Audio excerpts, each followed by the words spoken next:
बिस्मिल्लाहिर्रहमानिर्रहीम। अस्सलाम वालेकुम। आज की वीडियो में बात करेंगे कि किस तरह से बिलावल जो हैं वो भारत में नाकाम हुए और उस नाकामी पर इमरान खान ने किस तरह से दिफा किया, वो अभी आपको बताएंगे।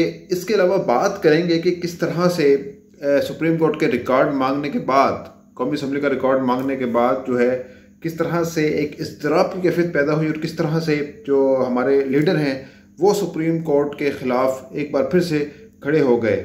और ऐसा तासुर जा रहा है कि मैं नहीं मानूंगा, जो मर्ज़ी हो जाए, सुप्रीम कोर्ट क्या होती है, कौन होती है, क्या औकात है इसकी। तो इस हवाले से भी बात होगी।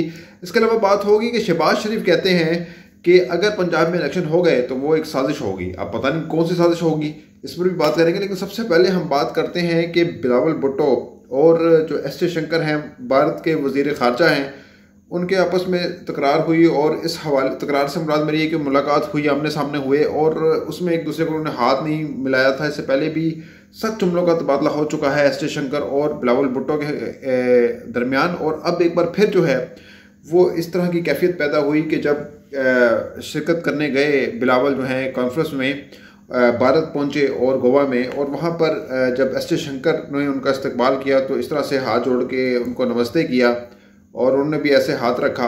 तो इस हवाले से भी बड़ी चहमगोइयाँ हुई सोशल मीडिया पर कि ये एक दूसरे के ख़िलाफ़ जो है एक बार फिर से आमने सामने आ गए हैं और इन्होंने हाथ नहीं मिलाया। एक बार जो मुलाकात हुई उसमें वो मुस्कुराए भी एस जयशंकर, लेकिन वो एक सरसरी सी मुस्कुराहट थी उनके चेहरे पर।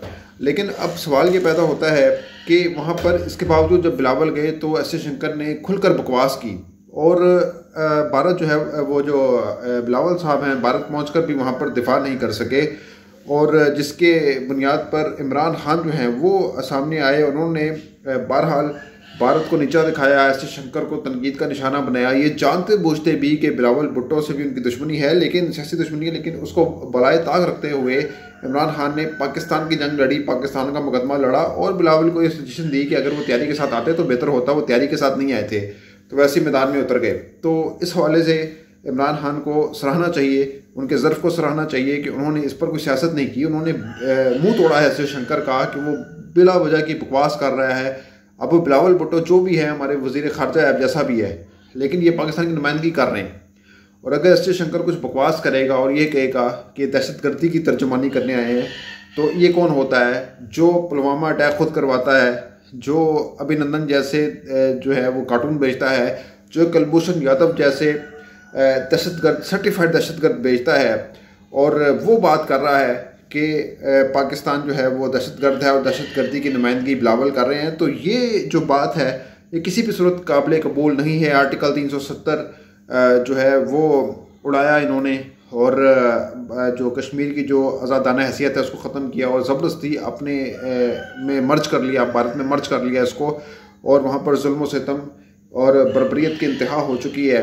लेकिन दहशतगर्द हमें कह रहा है, लेकिन किस मुंह से एस जयशंकर कह रहा है, जिसके अपने हाथ जो हैं वो कश्मीरियों के जो नहत्ते मुसलमान हैं उनके खून से रंगे हुए हैं। भी हाल ही के अंदर 2 भाई थे जिनका खुलेआम, मुसलमान भाई थे जिनका कत्ल हुआ, जिनको सरों पर गोलियां मारी गई, वो सबके सामने है। लेकिन इसके बावजूद ये बंदा हमें किस मुंह से दहशतगर्द कह रहा है या दहशतगर्दी की नुमाइंदगी करने वाला कह रहा है।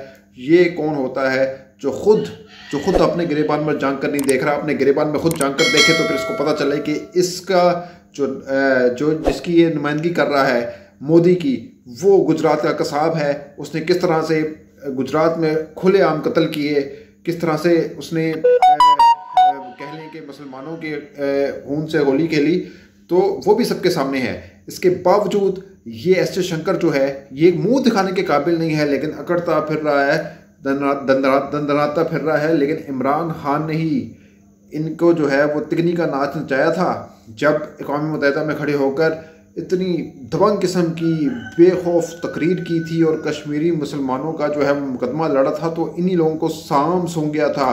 तो अब ये किस मुंह से ये बात कर रहा है ये बंदा एस जयशंकर कि पाकिस्तान जो है वो दहशतगर्द है और दहशतगर्दों की नुमाइंदगी बिलावल कर रहे हैं। बिलावल की जगह कोई और भी होता तो भी ये बंदा किस काज में, किस कैपेसिटी में बात कर रहा है। मैं यहाँ पे बिलावल भुट्टो की इस पर बात नहीं कर रहा, उससे अपनी जगह पे इख्तलाफ है।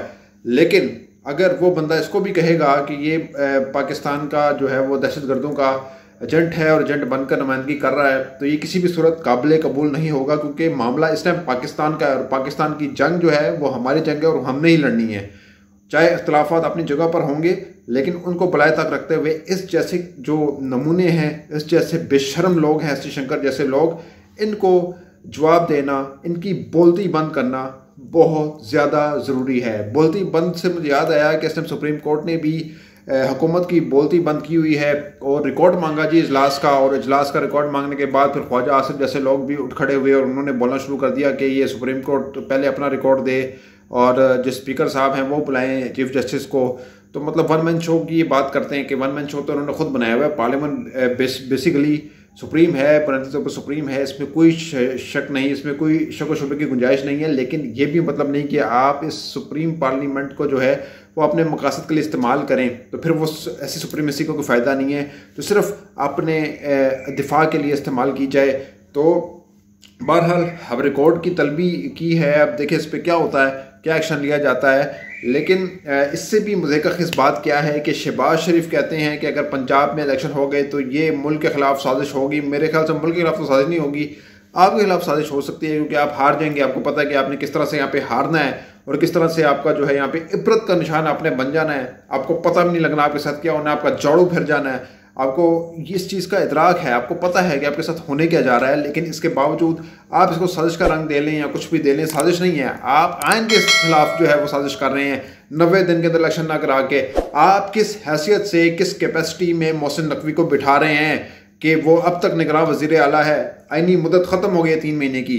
जब आप कहते हैं कि आइन जो है वो गुंजाइश पैदा करता है, ये करता है, आइन को अपने दिफा के लिए तो आप इस्तेमाल करते हैं, लेकिन फिर आप ये क्यों भूल जाते हैं कि वो 3 महीने की आप कह लेंगे निगरान सेटअप सिर्फ 3 महीने का हो सकता है, इससे ज़्यादा तजावुज़ नहीं कर सकता। तो इस पर अब क्या होगा? इस पर क्या ये गैर आइनी काम नहीं है आपके नज़दीक? तो ये भी तो गैर आइनी काम आप कर रहे हैं, तो इसका हिसाब कौन देगा? तो अगर सुप्रीम कोर्ट ने आपके खिलाफ कोई ठोस कोई एक्शन ले लिया तो फिर आपने रोना धोना शुरू कर देना है। आप रोएंगे, फिर आप कहेंगे कि देखिए जी सुप्रीम कोर्ट मिली हुई थी, आप सियासी शहीद होने के चक्करों में हैं। अभी सुप्रीम कोर्ट आपको पूरी तरीके से डील दे रही है और आप उस डील का नाजायज़ फ़ायदा उठा रहे हैं। तो ये हो नहीं सकता कि इलेक्शन ना हो। इलेक्शन हर सूरत होने ही होने हैं और इससे जो फरार है वो नामुमकिन है। तो अब तक के लिए इतना ही। अगली वीडियो तक के लिए इजाज़त दीजिएगा। अपना बहुत ख्याल रखिएगा। अल्लाह हाफिज़।